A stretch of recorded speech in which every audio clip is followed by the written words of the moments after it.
I want to tell you how happy I am to be here, and I mean it. The MC and Professor Mann has given very good opening remarks, and I want to add something. I was born in Hong Kong, and I left Hong Kong when I was a kid and went to San Francisco and get my undergraduate degree from UC Berkeley, and then. But one thing that I really want to share with you, and this is a top secret, and subsequently in 1991, when HKUST was establishing, they need to find a guinea pig, a guinea pig experiment.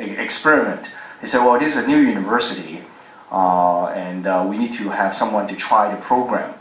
And so they recruited me as an assistant lecturer, but at the same time, I enrolled at the PhD program at HKUST.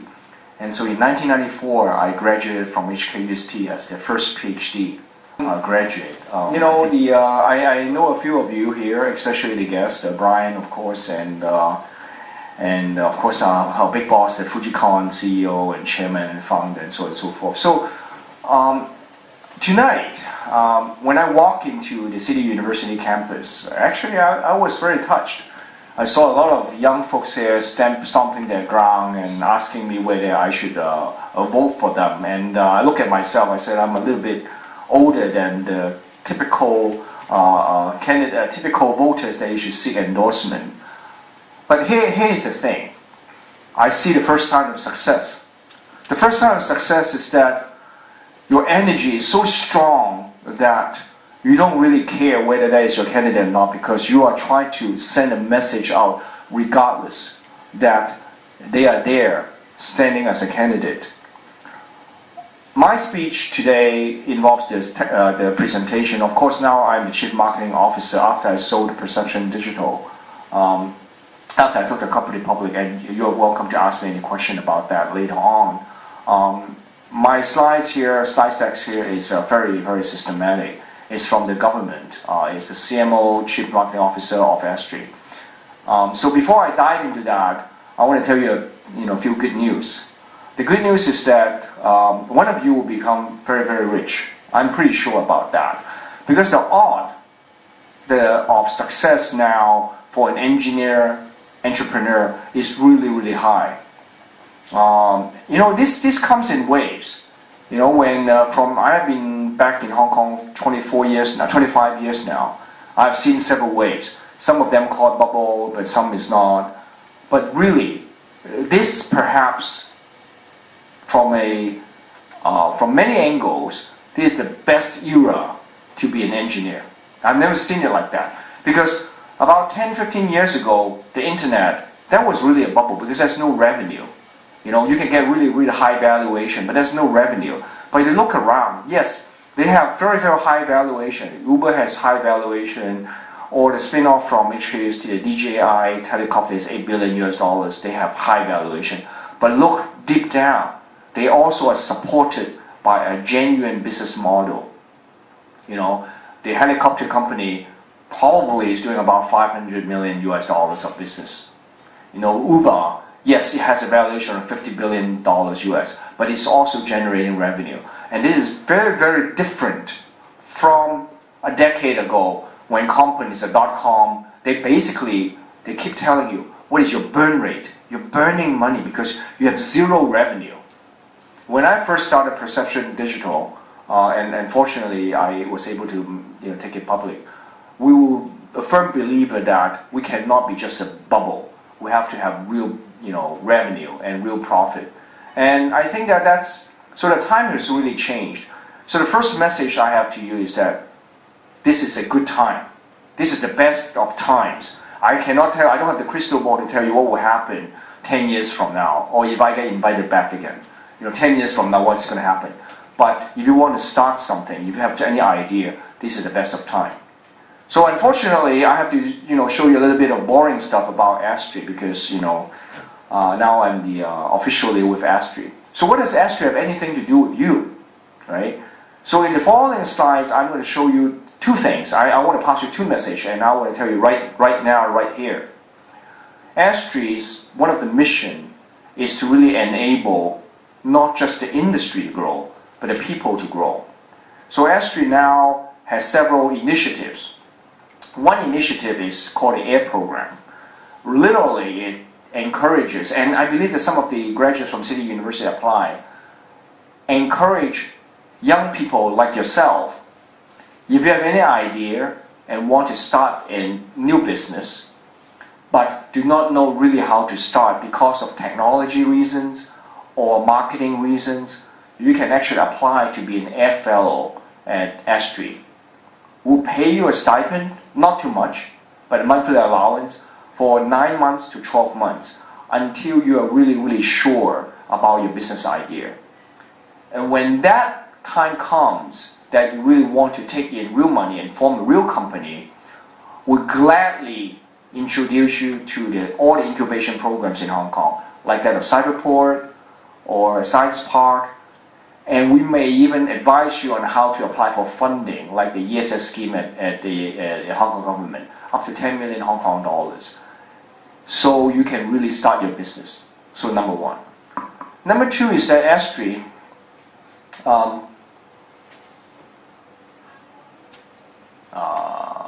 I want to make sure that 15 minutes I have enough time. Because S3 is a Hong Kong government subvented body with about 500 people, 420 engineers. Our scope is very, very broad.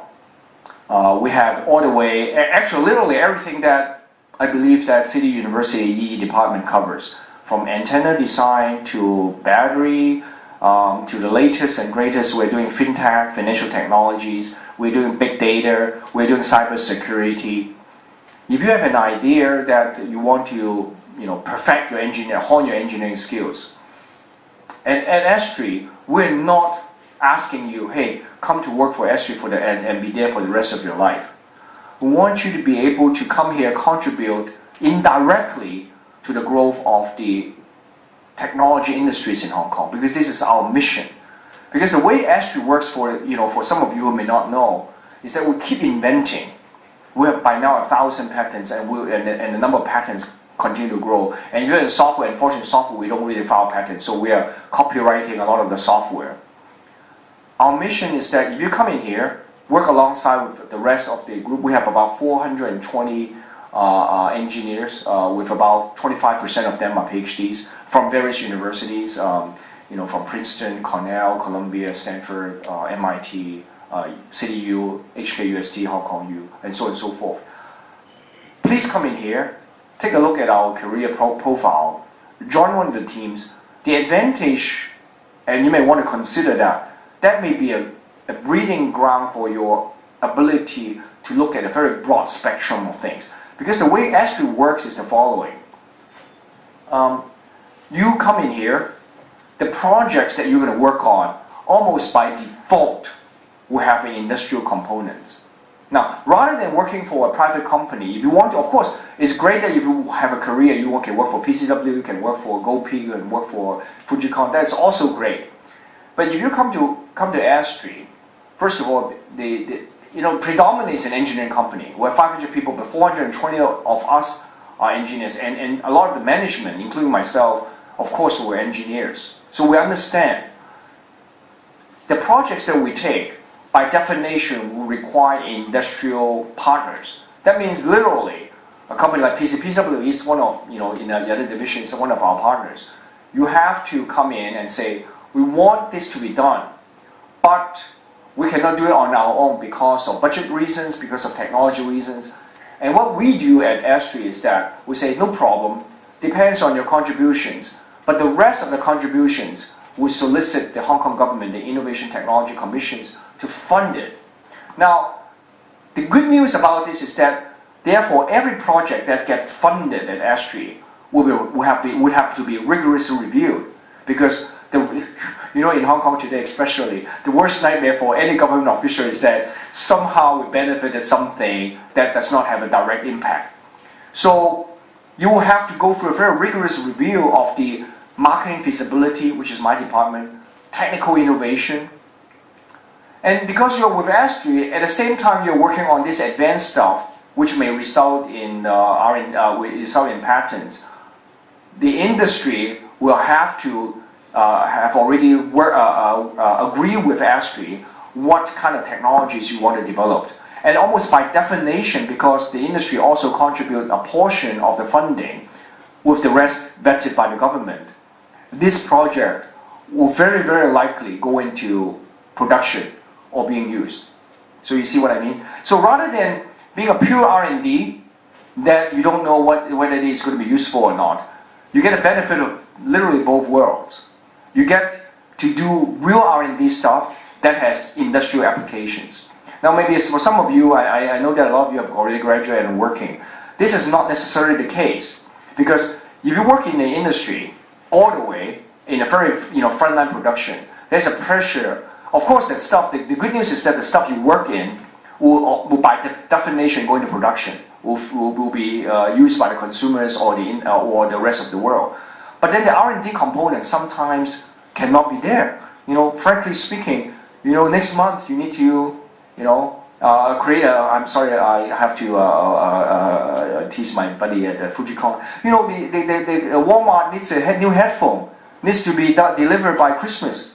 You have to, because that is very, very customer driven. You have to do it right away. But if you want to work on a new, let's say, Bluetooth 4.2 with NFC, with noise cancellation things, then there's a lot of consideration from a private company. But for us, because we ease the burden from the industrial partners by up to 80% of the funding funded by the Hong Kong government, you have a little beautiful breathing room, and literally it's about 15 to 18 months. We can work on that. But the good news is that eventually that thing, because the industrial partners has paid and the government has pressure to us, most likely that thing will go into production. At least this is the new S3. S3 has gone through a lot of changes, and I've joined S3 by now for about a year. So this is the new paradigm. Now, instead of talking to you, that would be the model. So success is hopefully emanates in one of these areas. S3 has about 23 areas. Given the short period of time, I cannot talk too much, but I'll highlight a few that may be of interest to you. For instance, S3 is working on cybersecurity. This is a new thing, but we are what we call ethical. I wouldn't say the word hacking, but if you really want to say hacking, it's ethical hacking. So the kind of research that we do is that, okay, listen, if there's a company come and say, well, gosh, I'm starting a stock trading company, but apparently I'm very worried because my customers' data information can be stolen and a lot of bad things can happen. Esther, can you help me and see how to fortify this? Now we work alongside with a lot of people, including the Hong Kong, including authorities in Hong Kong and elsewhere, to make sure the latest and greatest technologies are understood. In fact, we have something called, for instance, the S3 Security Lab, ASL. There's a portfolio of information called SecShare. We always post the latest. Of course, we need to verify who you are and all the things. The latest cyber threat. Cyber threat is a very, very serious problem. It used to be that I was kidding with another colleague of mine. When I was studying like you, we were given a terminal. What do you mean network? I mean, a lot of them are standalone, so there's no possibility of being hacked. And even if it's hacked, what's the information we have? But today, how many of you are willing to risk your mobile phone for, let's say, 6 hours, 2 hours? What kind of damage you could inflict on you. You have your banking information, you have your account information, you have the secret pictures, you have your contact list, and all that. But do you know, for instance, every time you install an app, it asks you a lot of questions, agree this and agree that, right? You agree that you share the content, you agree that you share the location, but how do you know that app itself is flawless? What if unintentionally their app itself has a loophole that the hackers can exploit and steal all your, let's say, photos, as benign, as harmless as it's supposed to be? But we all know what you can do to your reputation and all that if there's a lot of privacy thing. So cybersecurity is one thing. We're working on big data, so it's a software side. S3 in the past has not been focused on the software side. Professor Mann asked me what has happened to S3. I mean, the software thing, it's really happening in S3. But of course, we have the more traditional things, right? We have special packaging technology, allowing a very low noise packaging of chips. And that eventually results into, for instance, we have a new sensors, a packaged PCB that allows you to, almost like on a small form factor as an iPhone, that can detect your ECG, can detect your heart rate, can detect your stress.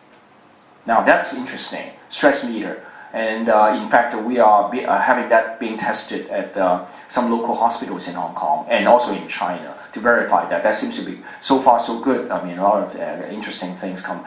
Of course, we have the traditional things. The antenna design, we recently announced that we licensed an antenna to a major company, not for a small amount, for, if I remember, something like $20-some million, Hong Kong.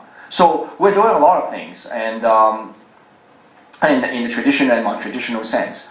I also want to highlight here, we're working with a few local companies, like, of course I can announce, like Truly, display companies, giant display companies, and for the next generation, let's say, display for the automobile. So that's very interesting, that's exciting. So all in all, and then I promised to talk to you because I understand that the time limit. I do want to talk to you about the S3 Innovation Runway. This is a very new program, and I started it with the support of the Hong Kong government with a few parties. The idea is this: if you come in here, as I mentioned, you can give us a business plan. Of course, this year's the deadline has already gone by. You can come in here with a business plan, and you tell us what to do. We'll first let a technical guy look at it, and then we look at a marketing guy look at it. And then we also have the government and a lot of people look at them. And then we finally said, your business plan is really brilliant, but maybe we can help you. What can we help you? Well, see, if you want to start a company, there are a lot of barriers. You don't know whether your technology is feasible. You don't know whether the market will accept you. I mean, I always talk to some of the young guys. They say, oh, you start an app. And the first question is, you have all these brilliant ideas, social networking, and everybody will download. But how do you maintain it? Do you write for the iOS first, or do you write for the Android first? If you write for the iOS first, what kind of programming language do you do? I mean, and would it be tablet compatible? Would it be iPad compatible in terms of view? What about the browser version? And you ask a lot of questions, and at the end of the day, you get a lot of different answers from different people. And if iOS in America, of course, iOS should be launched first, but if in China, then maybe you should launch the Android. So you have to ask a lot of marketing questions. It's not technical questions anymore. But who would help you? And at the same time, by the time you develop it, it'll be a year. And what about the loopholes? What about the memory constraints? And what about all that? How do you pass an iOS configuration? And a lot of that needs to be answered. So the S3 Innovation Runway, the AIR program, will assign a technical person to you. And for instance, one of the applicants, which we have accepted most likely, we find out that his idea is brilliant, or their idea is brilliant. But in order for that to work, you need to get some of the major big guys, big banks, to accept this technology. And the art of having, a team of young people, even getting to the doorstep and being interviewed by one of the major banks' CIO, for most people, to the best of my knowledge, that's almost impossible. But because S3 has long-term relationships with a lot of the customers, with the S3 name tag, we can almost be certain that at least we can get you to the, in front of the decision maker of those people, of those big companies. So from a marketing point, that also makes sense. And last but not least, we'll provide training, we'll provide overseas trips, we'll take you to Beijing, because Microsoft is a sponsor, they give you free license of the Azure back end. They will train you and they will take you to Beijing and all that. And we have a few other sponsors, so each of them will contribute differently. But of course, for a lot of the young folks, the most important thing is that why are you doing that? First of all, S3 is government, so we're not going to claim any IP. Secondly, not only that, we will give you a monthly allowance because we believe that in order for you not to rush your project, we need to give you a little bit of runway. That's why it's called the S3 Innovation Runway. It's not a whole lot. You probably will earn more if you find a regular job, but I assure you that little monthly allowance allow you to work with a peace in your mind so that you can really perfect your idea. So that's all I want to talk to you about. A few things to summary. First of all, again, thank you for having me.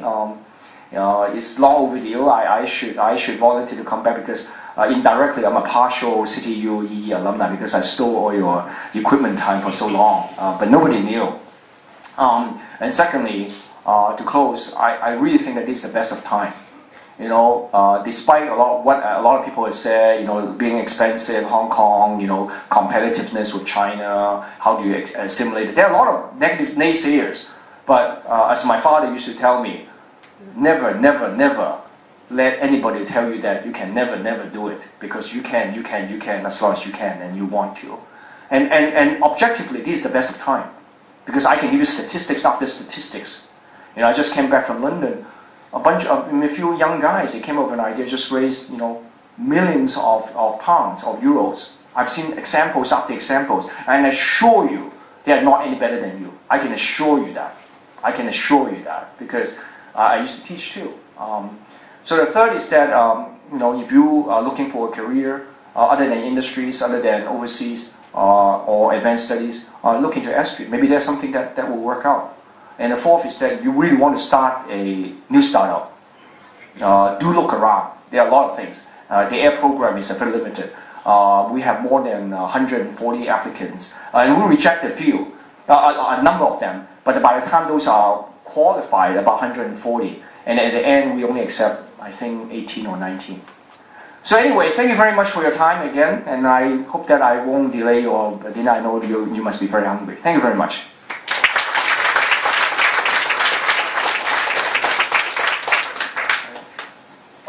Thank you, Dr. Lau, and your inspiring speech.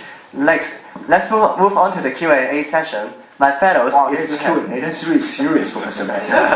If you have any question, please raise up your hand, and we will pass the microphone to you. And in order to make the Q&A session more interactive, any feedback from guests and professors are also welcome. Okay, let's get started. Any question? When does dinner start, right? That's the right question. By the way, I really like this. You call it a high table. Everybody's so dressed up. I like this. I'm glad I didn't wear my jeans here, shorts here. But go ahead. You got a question. I would like to ask about the direction of the Hong Kong electronic developments. Did you have any ideas of this? Now, a very serious topic. But there are a lot of very intelligent people here and in the industry. So I have to be very careful. First of all, it's the wrong question to ask what is Hong Kong's electronics industries. I know why you say it's Hong Kong, because we live in Hong Kong proper, SAR, cross engine. But I'm not promoting that you should go to far away. So, but because of the internet and all that, there are possibilities that you can do things very, very smart without actually leaving home. So the proper question to ask is that what can you do with your in-depth knowledge of electronics as a young person? I think that's a much better way to ask. Now, if that is a question and I rephrase it, then I give you some glimpse of examples rather than I tell you.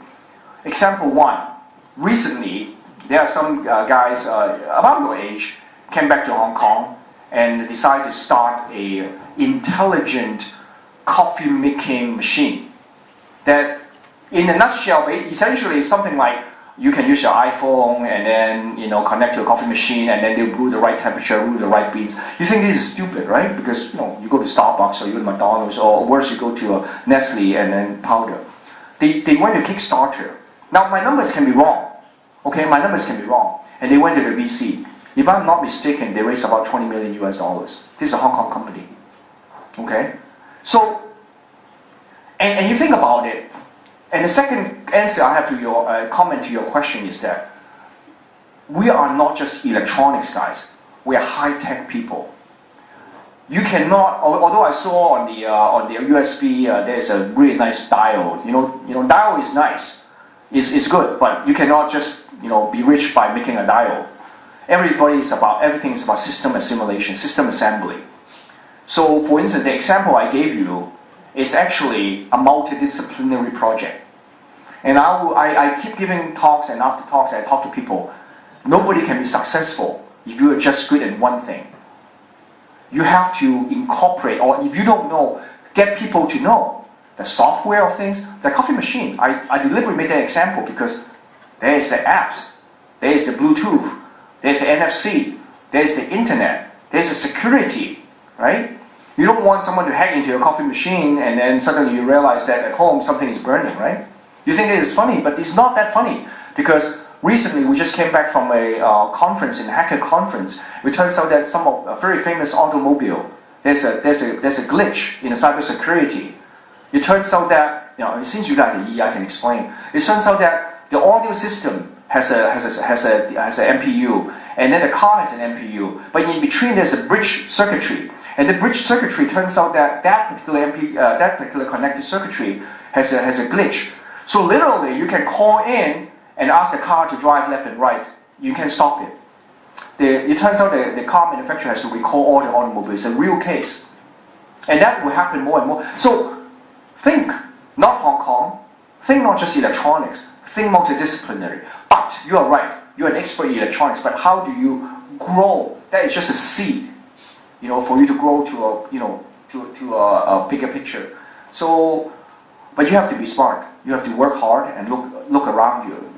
This is not going to be a 9-to-5 job and you just assemble diodes. That's not possible. But if you are willing to work with other people with a broad sense of the world, I really think that there's something. I am a firm believer of that. Good question, by the way. Any other question?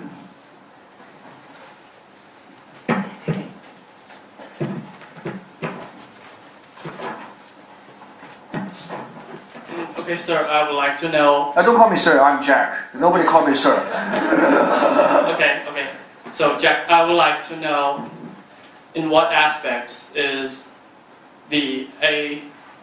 S3 different from Hong Kong Science Park and Cyberport? Very good question. Now, when Professor Tian Chang-Ling came back to Hong Kong and promoted Hong Kong, wrote a report to the then Chief Executive of Hong Kong and promoting that we should establish technology sectors.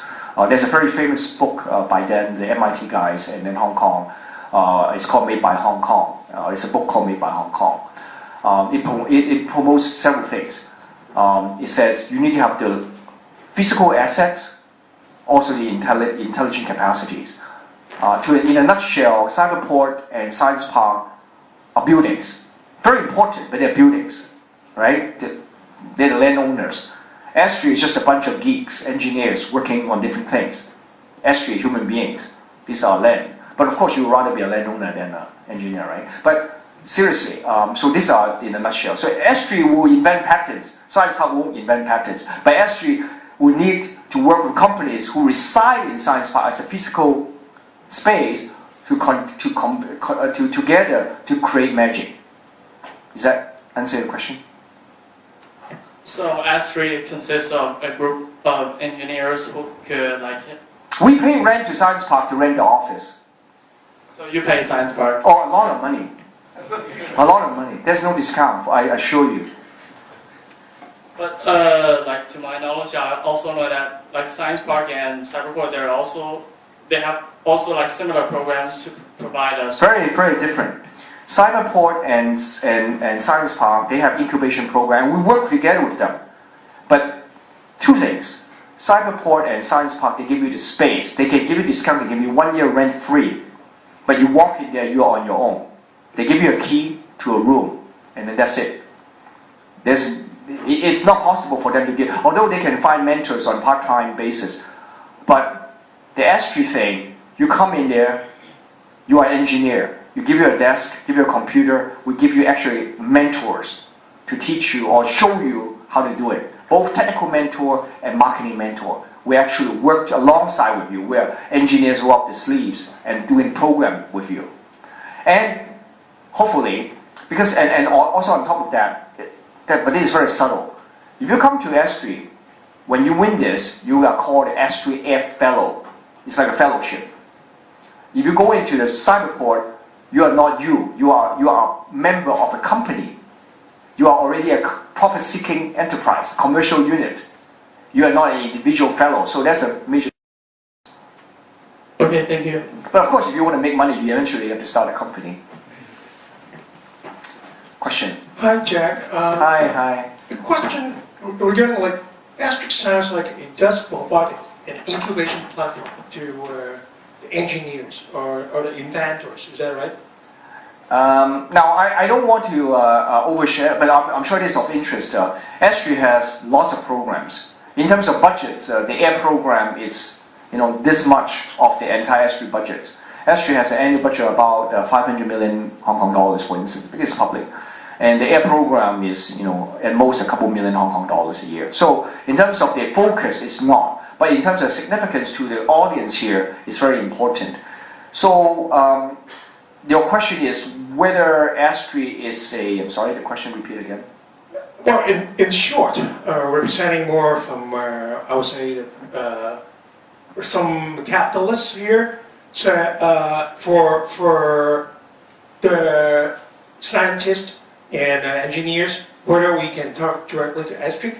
Of course. And for us, say, if any angel funds or seed money would like to invest on some of the invention of potential Absolutely. entrepreneurs. But you don't invest in us. You invest in the people with those technologies. Yes. We'll be happy to introduce you to some of our bright stars who are ready to license them. Now, two scenarios. Seriously, two scenarios. Scenario one, you have loads of money and you want to invest in technologies, right? You say, well, I'm looking for the next big thing. So we have a patent portfolio, for instance, or IPs, whatever you call it. And you say, well, this particular technology will be useful, but S3, you guys are just dumb engineers, you don't know how to do it. Why don't I license this IP from S3 and I form a company with a younger and brighter, more entrepreneurial mind people by leveraging on these technologies? Or combine whatever you already have with this technology. This happens all the time. And then off you go. So S3 will have a formal procedure, and the government has a standard procedure, make sure that you're not my uncle, I don't license you cheap, and then you will do great and best thing. And then we'll licensing fee. There are a lot of myriads of combinations. So that's one. The second is that, and this happens before, it doesn't happen often, you bump into an S3 engineer and say, hey, not only is your IP great, but in my new adventure, I need a guy like you. Why don't you come with your IP? Now, in a normal commercial company, your boss will shoot you and tell you, you cannot do that. But S3, because our mission is to help the growth of technology industry in Hong Kong. Actually, you know what? We welcome that. You go ahead and tell us. And then we call that a spin-off. Because that's a spin-off model. 連人帶技術. Together off you go. But of course we have a very standard procedure. And it's on our website how to do that. But I can talk to you offline. So we welcome that. But, and that happens before. That has happened quite a number of times actually. Thank you. Sure. Since time is limited, we have to close the Q&A session here. You can ask me while I'm having my appetizer. Okay. But thank you very much. You are great MCs. I'll pass the mic to you and hopefully we can have dinner now. Thank you, Dr. Lau, and please remain on stage. Now, may we invite Professor K.F. Mann, Head of Department of Electronic Engineering, to present the souvenir. Professor Mann, please.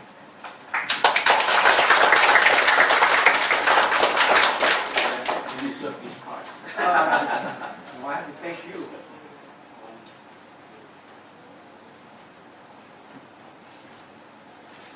Thank you so much.